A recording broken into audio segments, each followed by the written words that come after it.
Daniel Cormier was offered to coach against John Jones on this show, Alf Reality Global, but DC turned it down. He says he couldn't spend 30 days in Thailand with John Jones.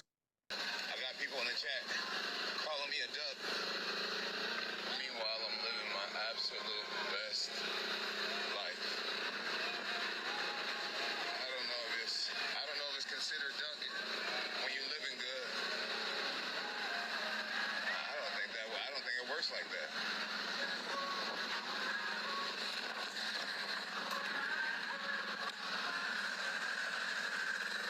Ducking Tom Aspinall and living your best life, the two don't really have a correlation with one another, but Tom Aspinall seems fed up. He said, I've had enough. I think we either need to fight or I need to move on and do something else. Might as well at this point. Jones is treating Aspinall like Conor treats Chandler. After winning the welterweight championship over the weekend, Jack Della Maddalena enters the pound-for-pound rankings in the number 9 position. Bilal Muhammad drops 6 spots to number 13. With JDM entering the list, Arman Sarukian departs from the rankings. After his victory over Jose Aldo over the weekend, Ayman Zahabi moves up 4 spots in the bantamweight division to number 11. Jose Aldo departs from the rankings. He says he's retiring, and entering the rankings now at bantamweight in the number 15 position is Vinicius Oliveira.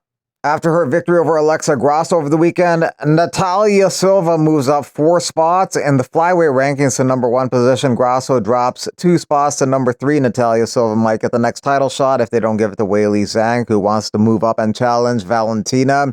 Jasmine Jasdavicius, also in the flyweight division after her win over Jessica Andrade, moves up 3 spots to number 6. So she's inching closer to the top 5. The 2 girls above her are fighting at the end of this month.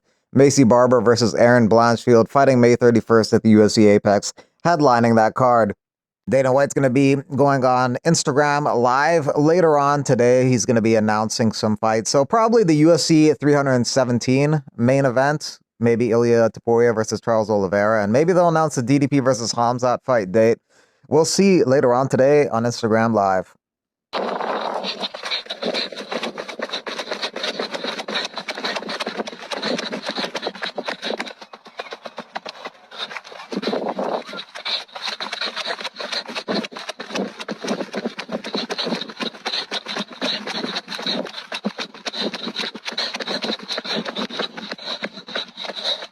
Brad Tavares has re-signed with the UFC. He was off the UFC roster for a little bit because his contract expired after his last fight, a win over Gerald Meerschaert, but they re-signed him. He has the most wins in UFC middleweight history. Well, he's tied with Michael Bisping for the most wins in UFC middleweight history. Tickets on sale now for Whittaker versus De Ridder. That's UFC Fight Night Abu Dhabi from the Etihad Arena. Big chance for De Ridder to move into the top 5 with the victory. Also on the card, added to the card, is Nikita Krylov versus Bogdan Gushkov in the light heavyweight division. That's number 10 and 14 at 205. Krylov was recently knocked out by Dominic Reyes, but he's back in there quickly. Bogdan Gushkov's coming off a victory over Billy Alakana, who is actually also on the card. Alakana takes on Ibo Aslan in the light heavyweight division. Also added to the card is Almabaya versus Tamirov. That's number 13 and 8 at flyweight. UFC 316 on June 7th in Newark, New Jersey adds Quillan Salkild versus Yanel Ashmus. Ashmus is coming off a win over Trevor Peek, and Salkild's coming off a win over Anshul Jubilee. That's on the prelims, and on the main card, you have some interesting fights. Marab and O'Malley. It'll be interesting to see what adjustments O'Malley makes. Pena versus Harrison for the bantamweight belt. Gastelum, Pfeiffer, Vera, Batista, Luque, and Holland at welterweight. Contender Series winners in action this weekend. Thiago Moises, Michael Morales in the main event. Rodolfo Bellato, Sadiq Youssef, Julian Arosa, Del Valle, Luana Pinheiro, Denise Gomes, Dustin Stulsfist, Carlos Hernandez, Connor Matthews. For Saturday's card, going to go with Tisha Pennington and Luana Pinheiro to go over 2.5 rounds. And the other women's fight, Luana Santos versus Lisboa, I think that's also going to go over 2.5 rounds. And in terms of Dustin Stulsfist versus Nursultan Ruziboev, I'm going to go with Ruziboev to win that. I'll probably get a knockout. Picking him to win. 3-way parlay, $212 if you bet 100. You can make your bets at the link in the description. All right, guys. Ultimate Fighter comes out May 27th. As I'm trusting that you know, it's going to be another season of me carrying Daniel Cormier on my shoulders, which isn't new. It's not like something that I'm not used to doing. I'm just sharing. Daniel's part of the show, too. If you see him, say something, mention it, makes him feel good, pat him on the back. With the right editing, I think we can still make the season work. All right, guys, we're at the ESPN Seaport. Daryl's over there. And we're on a press run for the Ultimate Fighter Season 33. Comes out May 27th. Don't miss it. Chael and I are all day going around New York City. You guys can follow our tour on the stories, so make sure you don't miss it. We're even going on our first take a little later. Let's go.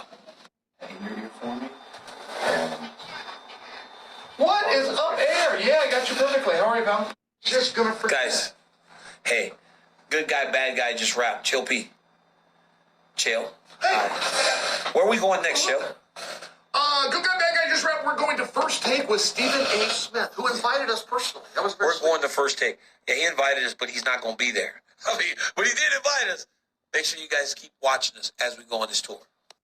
I did a lot of work. Ride a cowboy. Stable horse. Ride a cowboy. Yeah, that's So who was the Ultimate Fighter? seriously, though, do you feel like Chill. you see us? All right, so good to see both of you. Thank you. Michelle, appreciate you. All right. Coming up on First. Guys, just finished up First Take. Molly was nice enough to bring us on and have a few minutes in there. She even discussed something with Daniel, which is she asked Daniel how Daniel would do against John Jones if they fought today at heavyweight. There's a pretty interesting answer. Guys, Ultimate Fighters, get ready to come at you. We're only 2 weeks away. May 27th. Tell a friend. Tell a pigeon. Send a fax. Get the word out. Help. Impressively, Gilbert Burns very accurately predicted how JDM versus Bilal Muhammad was going to go down. But I do believe JDM is going to win. I think it's a very tough fight for both guys. But I don't know why. I just think JDM has the cardio too to go through 5 rounds if they have to. I think it's going to be a crazy fight. Better than people think. I think it's going to be a good fight. But I do believe JDM is going to, by the end of the round, like, I think those championship rounds where he's going to, like, get the best out. But, Really? you know, I do believe 4. I find that interesting that you say that because I see a lot of people saying the opposite. As in the later rounds with Bilal, that JDM's ever been 5 rounds. Yeah, that doesn't mean much. The guy has an amazing cardio, puts a lot of pressure, keep chasing. He gets so many finishes. He's a guy that people kind of, I think he's super underrated, and then I think he got a big shot at becoming a champion. I think JDM wins, and Islam moves up. They handed me the crown, cannon, go keep it now. Everything changed when I started driving, and I blew up like a rocket. I made it to the UFC, signed by Dana White. Oh, yeah, I'ma go on beast mode.